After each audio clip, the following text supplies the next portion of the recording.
Olá, galera do YouTube, nós e vós contando histórias.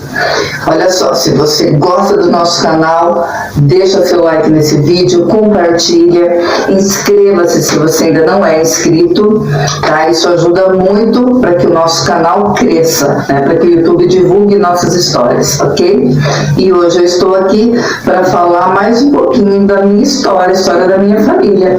Hoje eu quero falar um pouquinho do meu bisavô, André Gergoletti, que chegou no Brasil em 1888, no navio a vapor, né, que os migrantes da Itália, muitos vieram, e ele fez parte disso.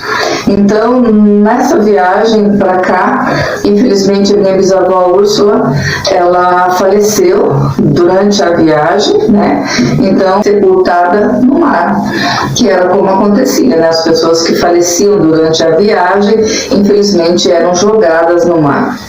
Meu avô chegou no Porto de Santos com seus 3 filhos, Luigi, Giuseppe e Antônio, com 4 meses de idade, que é o meu avô.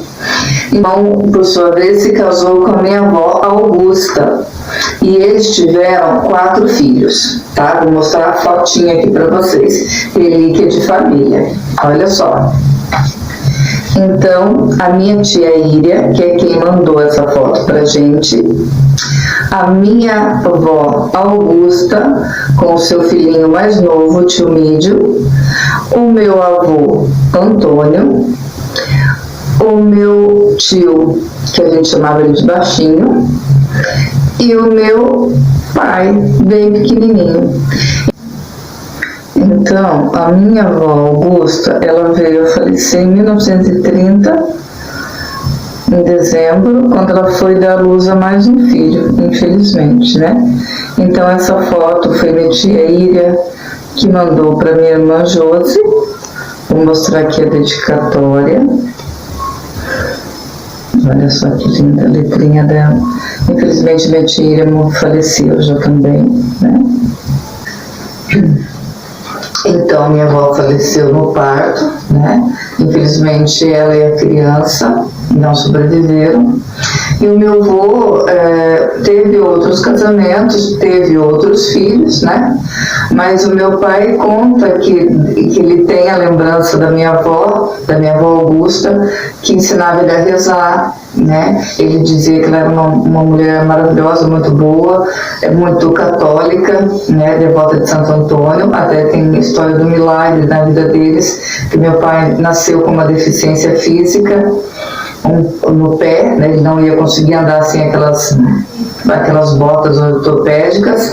Então, através de promessa que a minha avó fez para Santo Antônio, pela intercessão de Santo Antônio, ele conseguiu ser curado e, graças a Deus, teve normal, cresceu bem, sabe? Não ficou com nenhuma sequela, nada disso tudo. Então, ele conta, lembrava sempre com muito, muito carinho. E interessante, assim, que até quando ele estava doente, né, porque teve um momento que ele foi por marca-passo e tal, quando ele veio para casa, ele via a mãe dele nos lugares, sabe, assim, na casa. Então, assim, ele conta que foi uma presença muito grande na vida dele. Eu acredito que sim, né, porque as mães pensam, você gera teu filho, tudo bem que você se desligou desse mundo, mas eu acredito que essa ligação de sangue que a gente tem com o filho, que a gente gera, pensa, né? Isso deve ser além da morte, claro. Então, e nós tivemos muitas provas, de fato, desse cuidado dela com ele, né? Então, até quando ele infelizmente ficou doente para falecer, nós levamos ele para o hospital rapidamente, e quando ele já estava sendo atendido, que a gente teve que fazer a parte de internação e tal, documentação, nós ficamos surpresas, porque quando a gente chegou na secretaria, na recepção do hospital, apareceu, assim, não sei como, o nome dela, né, da minha avó Augusta, como responsável por ele, como se ela estivesse ali encaminhando toda a internação, todo o procedimento. Infelizmente, né, foi um momento que a gente não pôde trazê-lo de volta com vida, né, ele ficou 15 dias em coma, internado, e aí ele faleceu, né? Mas nós sentimos a presença dela de fato ali, concreta, né? Foi uma coisa que ninguém entendeu quando nós chegamos para fazer essa parte de documento, de registrar, né, tudo isso, a entrada dele no hospital, tal, a documentação. Nós ficamos surpresas quando a pessoa responsável, que já estava ali na ficha, o nome da minha avó. E eu e minha irmã Josi, a gente se olhou e nós falamos para a menina, não pode, né? Não tem como. A minha avó morreu e era pequenininha, tinha 5 anos. E a menina ficou olhando pra gente também, ninguém entendeu nada. Então foi assim, foi uma prova concreta que de fato ela esteve com ele a vida toda, né? E com certeza no momento que ele foi embora, ela acolheu e esteve com ele, está, né? Então hoje eles estão juntos. Então, mas ele contava assim da infância dele que, claro, ele era um menino Peralta, mas sentia muita falta, né, muita falta dela, e conta das bagunças de escola, né, que tinha colégio de Cambará, que ele não gostava de estudar, o pai dele sempre muito rígido. Então o que ele fazia? Então tinha fila para entrar na escola, então tinha uma parte a escada que entrava, então ficava uma parte assim que dava para se esconder. Então quando todas as crianças iam em fila para a sala, ele dava um jeitinho de se esconder embaixo da escada quando todo mundo entrava, e ele saía pelo portãozinho fora da escola e ia nadar no riacho que tinha ali por perto.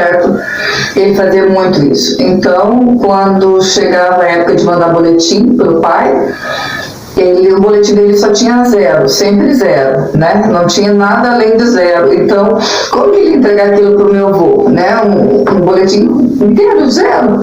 Então, ele muito espertinho, aí disse que ele catou uma caneta, ele contava isso e ria muito, e colocou na frente do 0, 1. Então, 10, né? Então, quando ele chegou e entregou aquele boletim para o pai dele, nossa, o pai dele elogiou um monte, nossa, isso mesmo, meu filho, maravilhoso, tal, nota 10 em tudo, 10 em tudo. Já pensou? Aí, quando ele foi devolver o boletim assinado, que tinha que devolver, claro que, né, que não deu certo, que chamava o pai lá, e toda aquela confusão, e, coitadinho, deve ter apanhado muito, é claro, né? Então, diz que esse diretor andava pelos corredores da escola e entrava nas salas muito em silêncio, quietinho, para pegar no pulo, e se tivesse alguma criança fazendo, ou não estivesse sentado, olhando para o professor, prestando atenção em silêncio, ele simplesmente chegava com aquela régua, dava-lhe uma reguada na cabeça. Então, diz que quando as crianças percebiam a presença dele, diz que era tanto pavor que meu pai fala que dava para ouvir o coração batendo das crianças. Olha que horror. Imagina que devia, né? Assim, só que, claro, aquela disciplina, né? Ninguém levantava, ninguém falava, sabe? O professor ali na frente como a autoridade máxima, né? Outros tempos. Então ele contava desses pequenos relatos, né? Então fugia direto mesmo das aulas, não gostava de estudar, ia buscar fruta, sabe, porque tinha muita, era uma cidade pequena hoje, então naquela época devia ter com certeza muitas propriedades rurais ali perto, né? Muito campo, então tudo que ele não queria era ficar na escola, disse que não gostava mesmo, mas tinha que ir, né? Meu avô fazia ele. Então ele dava um jeitinho. Então quando ele podia, ele realmente não entrava, não ia para a escola, disfarçava, passava o período que deveria estar na escola, ele estava no rio tomando banho. Então quando ele percebia que dava o sinal para o pessoal ir embora, ele discretamente voltava, pegava a bolsinha, entrava na fila junto com as crianças, ficava embaixo da escada de novo, e ninguém percebia, entendeu? Então assim ele fazia, né? Até o momento do boletim 0, que depois virou 10 e que depois deu uma confusão tremenda.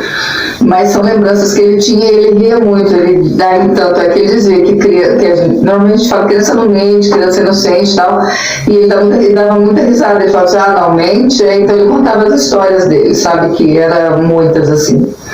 Então, gente, olha, no final desse vídeo eu vou deixar um vídeo do meu pai, né, que nós temos. Então, no final dessa história, eu vou deixar, no final desse vídeo, eu vou deixar com vocês uma gravação do meu pai contando um pouquinho do seminário, né? É uma gravação muito especial que que nós conseguimos na época da faculdade, que eu fazia faculdade.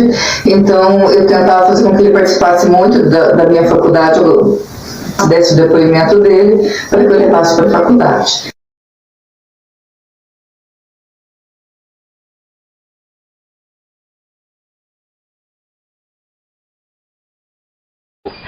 Horas, tinha a oração da manhã, depois saía, tomava o café, aí ia à missa. Saía da missa, tinha 5 minutos de recreio, tinha o primeiro estudo de 1 hora, acabava o estudo, aí ia para a aula, e a aula de 1h30, e ali, deixa eu ver. Sem problema, vai que depois nós cortamos. E pera lá, Pera aí, segura aí, Cláudio, para ele lembrar. Não, pera lá. Segura. Aqui tá falando muito bem, né, na hora que não tá. Da 1h30, eu fico olhando pra cá. Nervoso. Não, pera aí. Aí estudou, Começa com outra perguntinha. aí o senhor tava na hora do almoço quase já. Começa da hora do almoço. Não, tinha o estudo de 1 hora Aí, e depois a aula de 1h30. E aí chegava às 11 horas mais ou menos, tocava o sinal lá,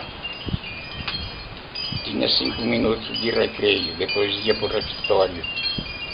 Almoçava, acabava o almoço, tinha 1h30 de recreio. Nessa 1h30, 1 hora quando tinha serviço de roça, a gente ia fazer qualquer serviço de roça.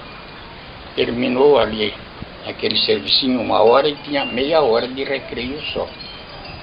Aí tocava o sino, a gente ia pro estudo, tinha mais 1 hora de estudo. Terminou aquela hora, saía mais 5 minutos de recreio. Tornava a tocar o sino e ia pro estudo mais 1h30 de estudo. Saía, ia pro salão de aula, os pais vinham, tomar aula, mais 1 hora de aula. Terminava, já eram 5 horas mais ou menos. Aí batia o sinal, saía, ia para a universidade, fora, e aí voltava, né, ia para o refeitório, jantava, tinha 1 hora de recreio depois. Aí batia o sino outra vez,